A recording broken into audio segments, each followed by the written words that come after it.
आप देख रहे हैं नेट्रिक न्यूज, साहस सच कहने का। नमस्कार, नेट्रिक न्यूज में आप सभी का स्वागत है। मैं हूं आपके साथ सपना दुबे। देश की प्राइवेट जेट एयरवेज कंपनी इस समय भारी नुकसान झेल रही है।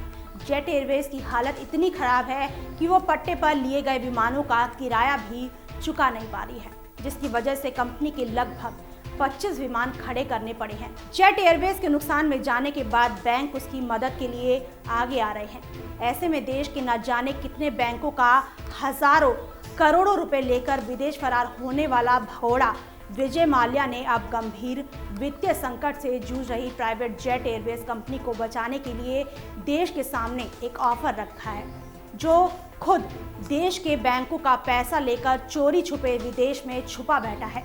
वो अब देश के सामने ऑफर रख रहा है। आपको बता दें कि माल्या ने अपने एक ट्वीट के जरिए जेट एयरवेज की मांग सामने रखी है। इतना ही नहीं, माल्या ने इसी के साथ केंद्र सरकार पर भी डबल स्टैंडर्ड रखने का गंभीर आरोप लगाया है।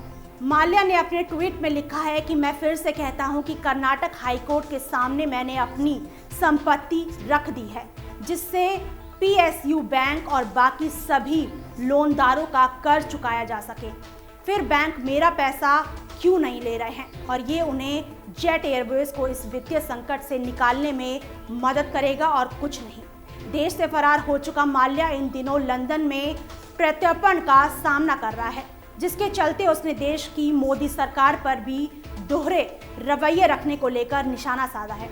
उसने भारत सरकार से सवाल पूछा है कि आखिर क्यों पब्लिक सेक्टर के बैंक को बचाने के लिए आगे आ रहे हैं, जबकि उसकी कंपनी किंगफिशर को बचाने के लिए नहीं। इसी वजह से माल्या ने भारत सरकार पर उंगली उठाते हुए कहा है कि मोदी सरकार दोहरा रवैया रखती है। माल्या ने अपने ट्वीट में ये भी लिखा है कि उसने किंगफिशर एयरलाइंस को बचाने को और कंपनी के कर्मचारियों को बचाने के लिए इसमें 4000 करोड़ का निवेश किया था। उसे महत्व नहीं दिया गया, बल्कि मुझे ही निशाना बनाया गया।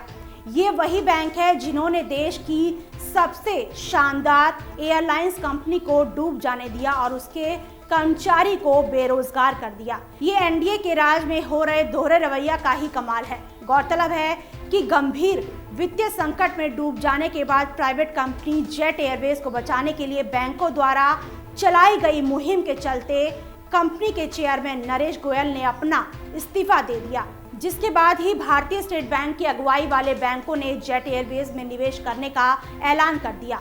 फिलहाल देखना ये होगा कि क्या बैंक भगोड़े विजय माल्या के इस ऑफर को एक्सेप्ट कर लेगी, या फिर माल्या के भारत सरकार पर दोहरे रवैये के आरोप लगाने के बाद माल्या के प्रत्यर्पण पर सख्ती दिखाई जाएगी। फिलहाल के लिए बस इतना ही। बाकी देश और दुनिया की तमाम खबरों के लिए देखते रहिए हमारे चैनल नेट्रिक न्यूज को।